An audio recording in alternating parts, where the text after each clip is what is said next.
Hey everybody, welcome back to On Stage, Off Stage. I'm your host, George Sapio, and this is episode number 169, September of 2023. And this is another episode where we feature one of our plays based on exploration. This is Yours by Christine Benvenuto. We'll have a short interview with Christine following the play. Yours by Christine Benvenuto, starring A.J. Sage as Oliver, a 19-year-old man, and Brad Barfield as Larry, a middle-aged man, and featuring Morris Stevens as the receptionist. The scene is set in the waiting room of a DNA testing laboratory. Funny meeting you here. Fancy. What? Fancy. It's fancy meeting you here. Look, never mind. It's not funny or fancy. I said I'd come. Yeah, but what does that mean? Are you a man of your word? Because I don't really know you, do I? That's true, I guess. We don't really know each other that well, though we've been neighbors for quite a while now. Ha! Neighbors. Yes, neighbors. More than kith and less than kin. Yeah, we've been neighbors all my life. We're only sitting here together in this waiting room because you were neighbors with my parents. I mean, with my family. I mean, with my mom and her husband, since before I was born, before I was conceived. Actually, that's a funny phrase. Man of your word. The man is of his word, like being of a certain place or a certain time, of his parents. The word gives rise to the man, gives life. The man is of the word, like he's of his father. Better make sure you've got the right word if you're going to be of it. Better make sure you've got the right father. That's funny, isn't it? You're overthinking it. You've got this issue on the brain. You're seeing it everywhere. I'm seeing it here, that's for sure. Here at the DNA testing lab, I kind of can't help but see it, can I? Guess I can't argue with that, kid. Gloria! Here you are. Come on down, Gloria. Must be a lot of people doing it these days. Must be.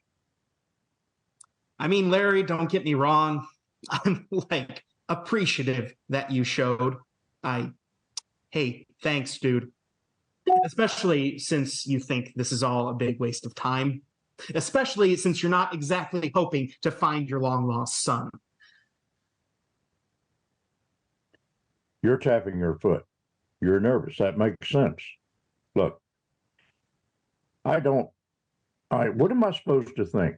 You march up on my lawn one day when I'm kneeling there, pulling up weeds, with this mad dog look on your face, this humongous scowl swallowing your face.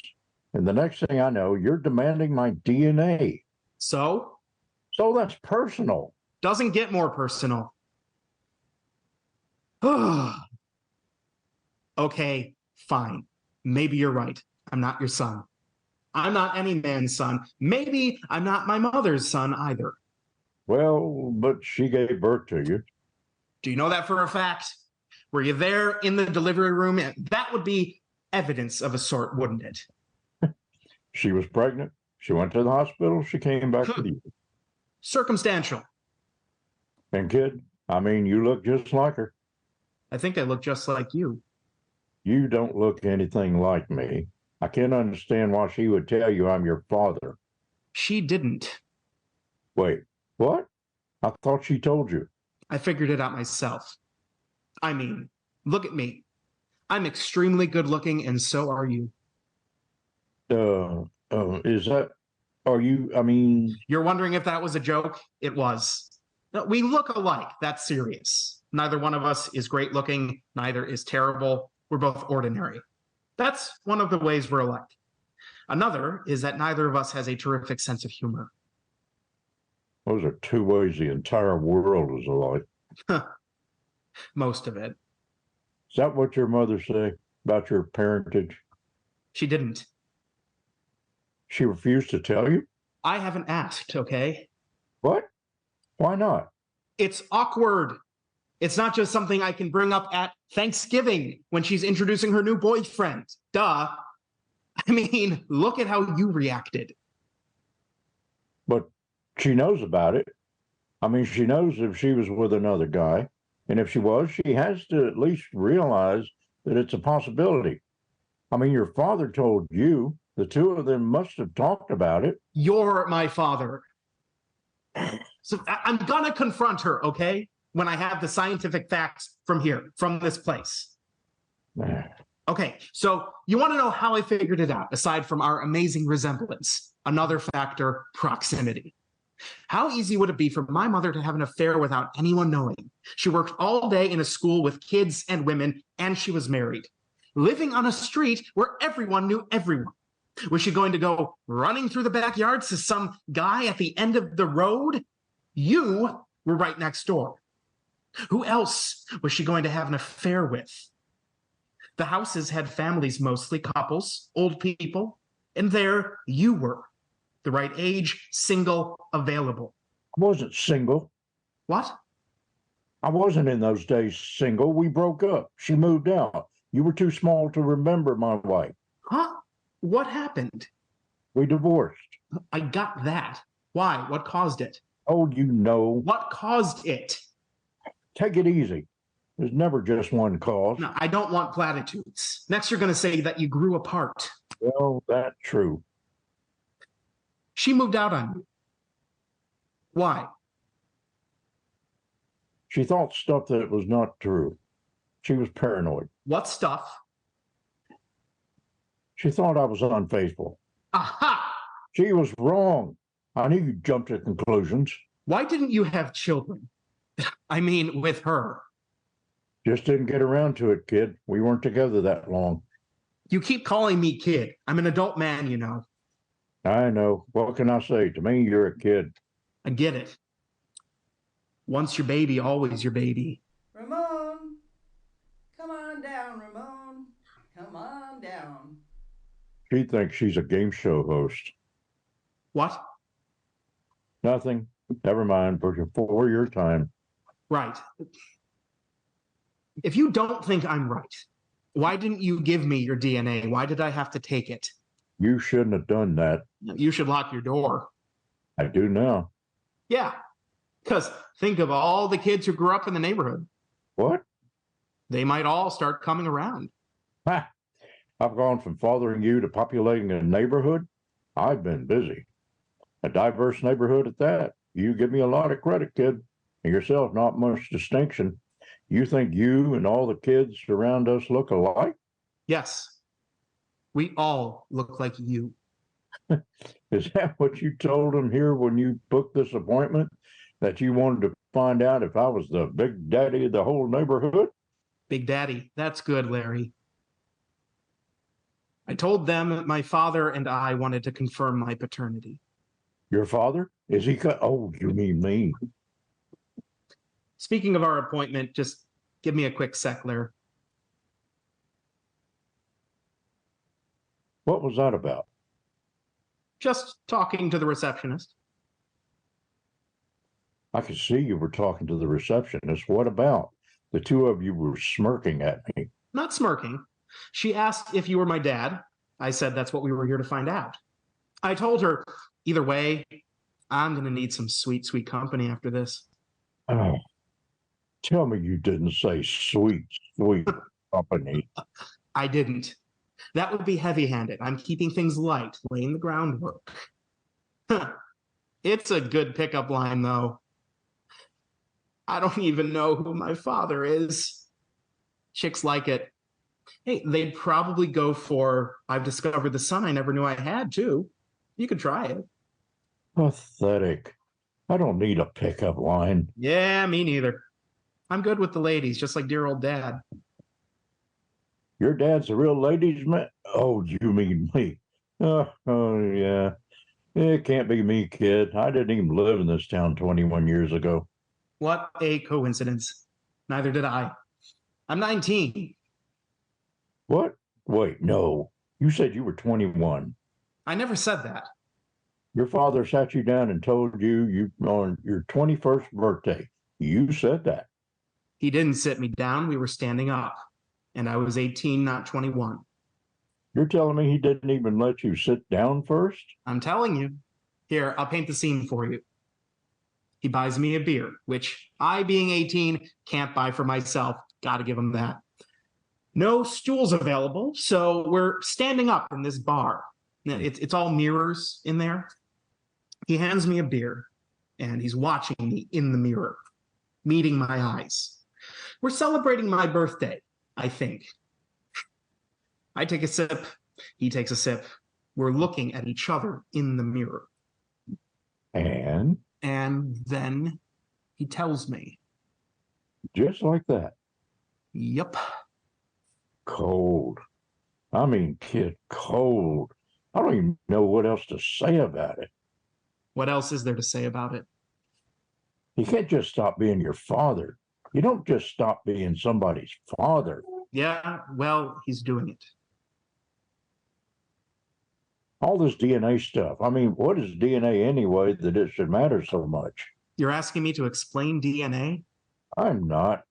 I'm saying that what difference does it make? How did he even find out? Oh, he was trying to get his girlfriend pregnant. Doc said he's infertile. Always has been. Always will be. Completely bunk in that department.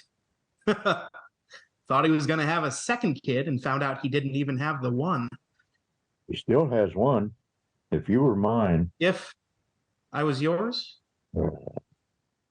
So you've been thinking about this over a year. What took you long to say something?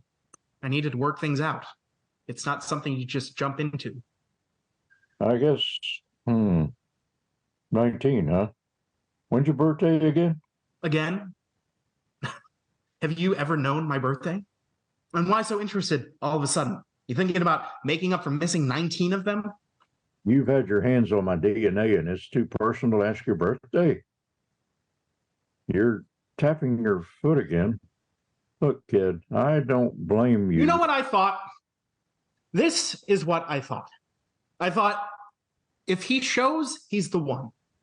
He knows what I'm going to find out, and if he shows up, it's because he wants to be here for it. If he doesn't show, he's not the one. Either that or he's a coward. But now I see another possibility. You're a stand-up guy, and you feel sorry for me. You know I'm going to hear it's no match, but you feel bad about me hearing it alone. Kid, I mean, this is so, how is this happening to me? What's happening to you? I don't know. Nothing, everything. Look, it was just that summer, that first year of my marriage. That first year? First year or two. True, my wife moved out after that, but I'm not that guy. I'm not that guy anymore. What guy are you? Good question. Maybe I'm not the guy I thought I was. You mean childless? Well, yeah. Whoa. This gives me a lot to think about. You really think any of the neighborhood kids your age look like you? Oh, wow. That was a joke. I thought it was a joke. I guess the joke's on me. Hey, I always wanted siblings. I'm not saying... Oliver? Oliver? Oliver? I guess that's us. I guess it is. I guess it is, kid. Us. Come on, Oliver. Let's go. That was Yours by Christine Benvenuto, featuring A.J. Sage as Oliver, Brad Barfield as Larry, and Morris Stevens as the receptionist. Christine was kind enough to give us a few moments of her time to talk about the play and her writing. It stands out on a couple of levels for me. One is the relationship. One is the situation where everything is not so set in stone. And it's a very human play, which is what I like. Where did this come from? How did that work its way into your heart and your soul and onto the page? Yeah, that's a great question. And knowing you would be asking that for sure, I was trying to figure it out myself. I know that for a while I've had this idea of two men sitting in a waiting room together. And I didn't know what their relationship was, who they were, or what they were waiting for. Okay. And I ended up writing two short plays, and one with that, beginning with that scenario, very, very different from each other. And one of them is yours. And I think I wrote it very quickly. It came to me very quickly after, carrying that image of the two men sitting together. It came to me very quickly. And I think I sent it to you, like you were the first person I sent it to. And I think I sent it like the day or the day after I finished it. And so this is wonderful. But I also have been preoccupied. I was thinking about my preoccupations. I think we have, as writers or artists, we have preoccupations on two levels. One is sort of the content or material level. And sometimes we also have preoccupations, I think, in form, certain forms we want to try out again and again in different ways. And I've come to realize that I have two preoccupations I'm working with currently. And one is a kind of disruption. And that takes different forms. Disruption in terms of a storyline, a narrative, one's personal history, and also disruption on the stage, in what happens between characters or in a scenario. And another preoccupation of mine, and this very much is tied in with disruption, is family configurations. People discovering children as they didn't know they had. People discover, and that's, of course, very much a thing of our time with DNA testing. Sure is. Yeah. And I mean, this doesn't happen to me, but obviously it doesn't happen to women in the same way. Well, it could happen. It could happen as a child.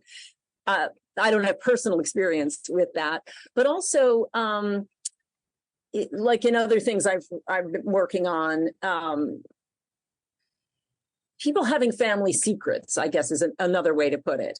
Sure. And things that, as they arise, because inevitably they will, may reconfigure the family as it sees itself, or as it comes together and as it parts, fragments. So fragmentation and disruption in families is very interesting to me. It's something that I'm just sort of letting myself at this point go with my preoccupations creatively, because I'm finding them very fruitful for producing lots of different kinds of work. Sure, yeah. Well, bad decisions usually make great drama. So, that's, where else would the conflict be if it weren't for disruptions, mistakes, bad decisions, and all the wonderful things that humans do when we think we're actually doing the right thing, or doing the wrong thing for the right reasons too. So, exactly. Yeah. So do you subscribe to the maxim that secret's always out? That's a great question. I think they don't, probably, but of course then we don't know about them. We only know about the ones that come out.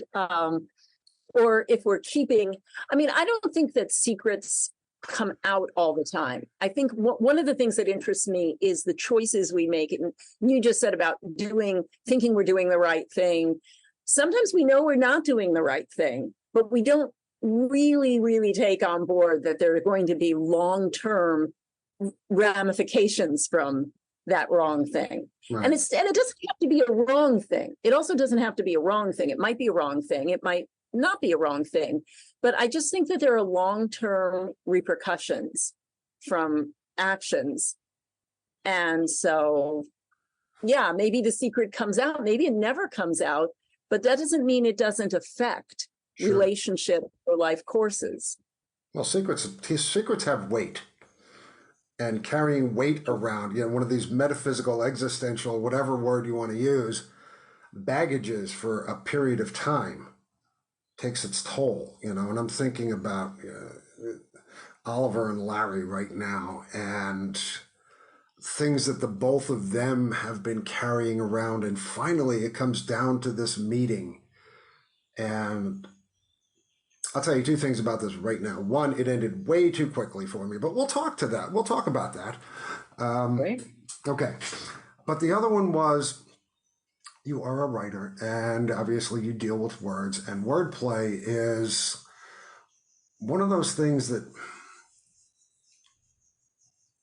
people use either as a deflection or as a way of finding a way into somebody else's defenses. And you have a passage in there where Oliver says, man of your word.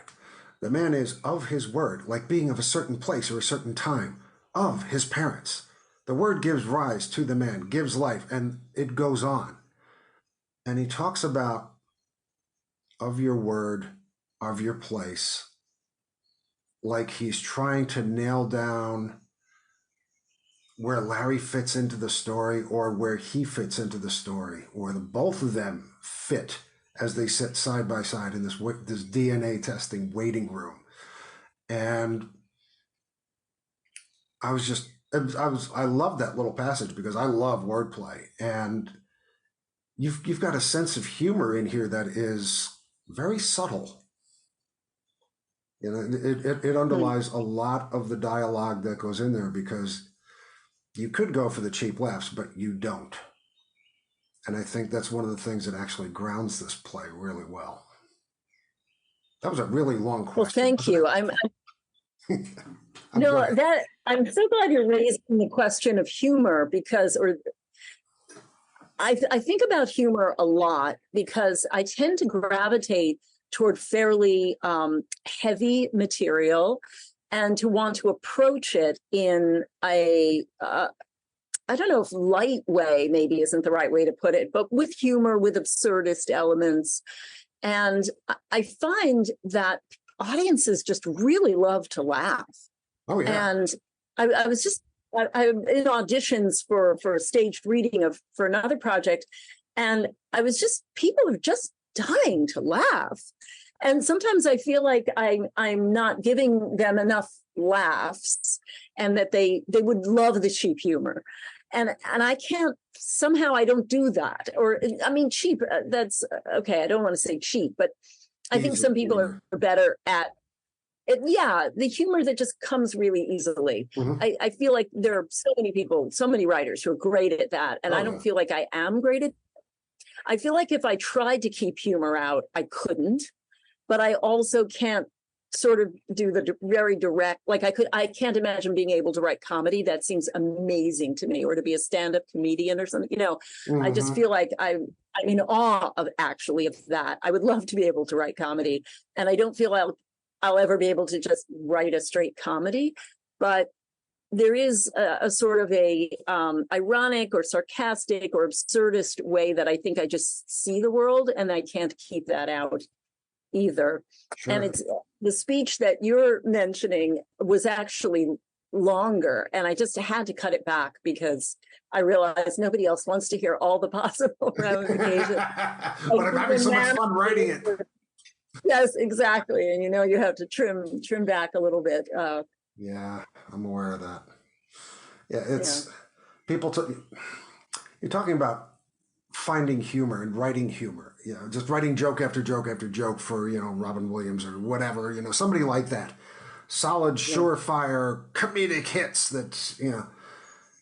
But a lot of the humor I found that is the most devastating and the most poignant is the humor that arises from the silly moments that we have all the time, the silly, stupid things that we do. And it doesn't have to be heavy-handed. It can be extremely light. And you do that in this play. There are moments that you touch on and then move away. But it reminds me of something, theater of the absurd.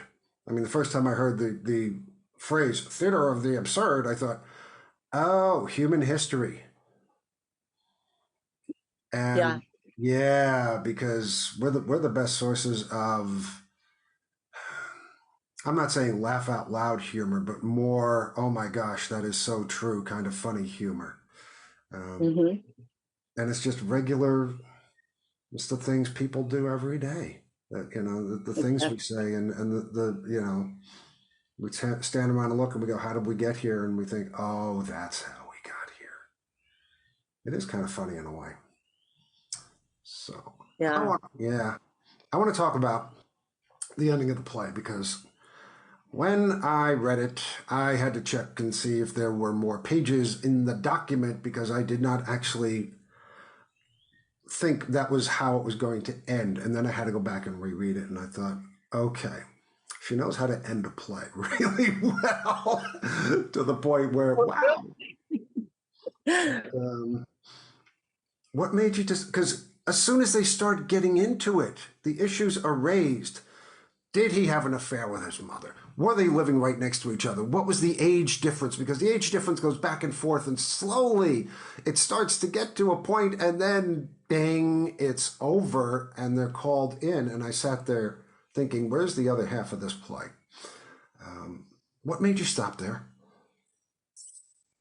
Ooh, that's a tricky question. I guess for me, and this isn't necessarily a good answer, but I think it's the true answer. That was the moment when I knew, when it resolved for me, when Larry discovers that he's been wrong about his assumption about Oliver's age. Sure. And that what he thought about Oliver's age meant that he could not be who Oliver was looking for. And then he discovers something that reconfigures that possibility and possibly his whole life. And I didn't actually start writing this. Sometimes I know exactly where things are going and I write things that way. And sometimes I don't. And this was one where I didn't know whether they were going to actually be connected in this way. Yeah. And that was the moment where I realized that, they're getting up to go in and they actually, it resolved for me. And so I stopped writing. And it would be very interesting. I mean, you're raising a possibility here that I didn't even think about, which is maybe I shouldn't stop there. Maybe I should keep pushing and discover something new. I don't know, something more. Once I went back and reread it, I thought, okay, this is a very natural, logical place to end this particular sequence of events. Mm-hmm. And yes, even though I want to know more about what's going on, that is never, the only time that is important is to the playwright when they hear that and they realize the audience bought into it, they like the characters, they're involved in the story, naturally they want to hear more. I must have done a pretty decent job or a very good job, in which case, true with this. And having unanswered questions is a part of life. Mm-hmm. And not always getting the entire truth. I'm a part-time historian, and I realize that after all these years of reading texts and tomes and all that sort of stuff, the truth is a very, very, very elusive thing and different for so many people who all know the same facts, okay? But the truth of this situation is elusive, and I think that's the way it should be. That was the thing that sold me on picking this play for production. It was one of those things where you sit there and you think, yeah, because who knows? I mean, at this point, doesn't even really matter. Yeah, well, that's really interesting that you say that, because I sort of, which is probably not unusual, I sort of identify with the perspective of each of these two characters, the one who really wants to know what is the DNA going to say, and that's Oliver. And then Larry says at a certain point, what does this matter anyway? That man who raised you, he is your father. He can't just stop being your father. Right. And there, and obviously that's sort of the heaviest to me and most painful content here is the rejection based on DNA that has, preceded where we're at in this. But I think that that's such an interesting question, that DNA testing now, it just raises this possibility of discoveries and disruption and changing what we think we know and what we think we know about who we're related to. And yet at the same time, I ask myself, does it matter? Does it really matter that much? And then I go back and feel like, yeah, it kind of matters. It's so fascinating. I think there's just something we really do. I feel like we really are driven to know history. You're talking about history, and I feel like there's so much we don't know about the past. And when you find out that science can actually answer a question that you maybe never thought could be answered, I think we're compelled to go down that path. I agree with you. And as you were saying this, I'm thinking, yes, we have this desire to know the truth, but are we prepared for what that truth brings us? Because we think, if I know the truth, then I can feel better about a lot of things. And frequently the truth will make you feel worse. Yes. And it's this crazy thing. You're walking into a cave, there's no light, you have no idea where you're going or what you're going to find at the other end, but this cave has been there for a long time. You decide the important thing is walking in there and figuring out what's going on. And that's always tricky. So yeah, science provides a lot of answers and also provides a lot of conundrums and a passel of difficulties thereafter too. There's one question always. Absolutely. Yeah. It's so rich. It's such rich territory. Absolutely. Last thing I want to touch on before I let you go. Destination Wedding, one of your previous plays, was just on at Clay and Water. And tell me about that. What was that like? It got a reading. How did the audience react? What was the production like for you?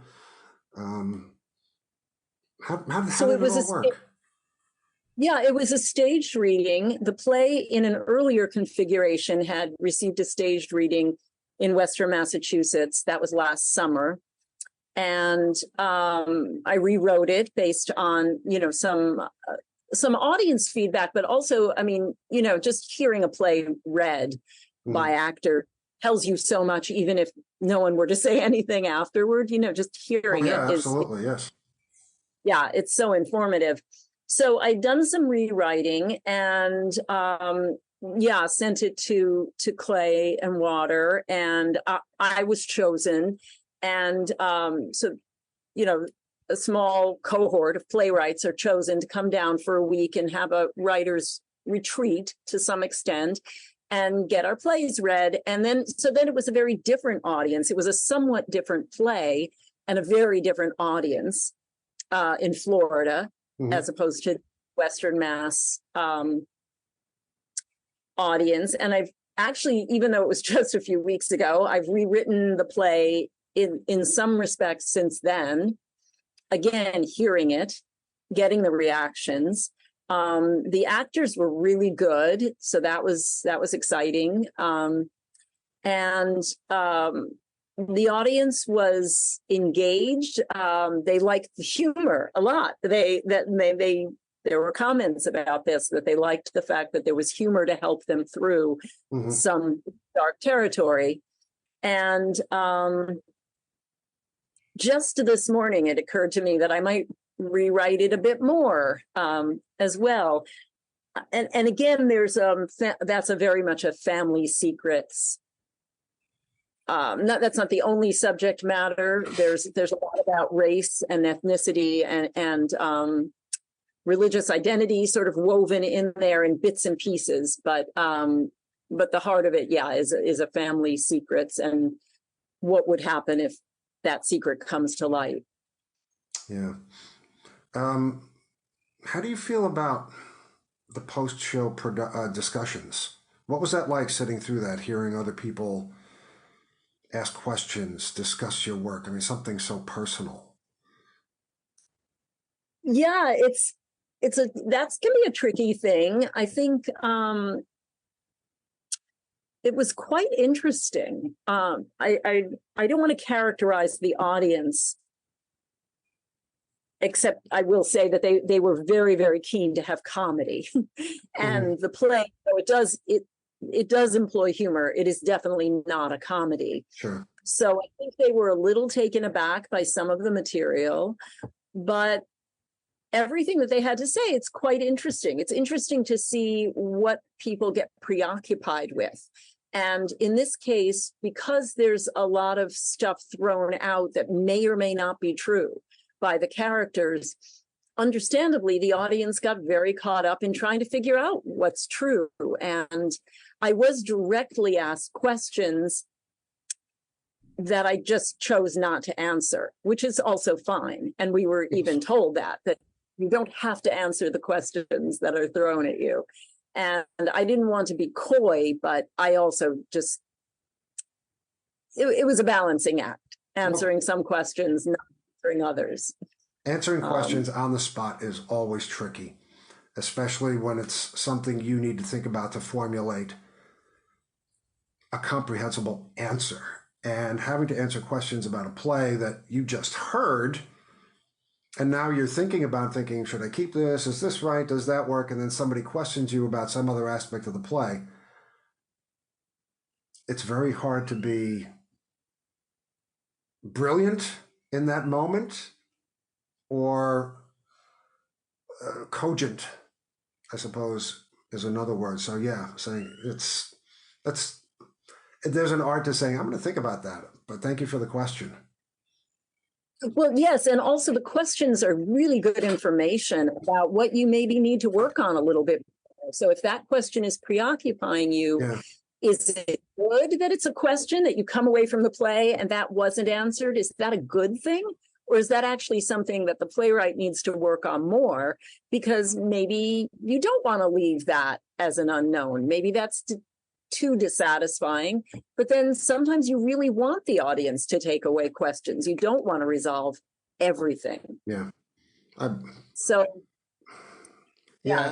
tricky. You want to satisfy the audience, of course, but you want to do justice to the story. And like we discussed earlier in this interview, sometimes those questions just have to go unanswered because that's the nature of this particular story.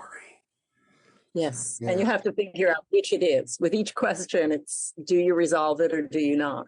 That takes time. You got to think about your own work. I mean, even though you wrote it, you're supposedly the expert on it, you know this. It's a changing thing.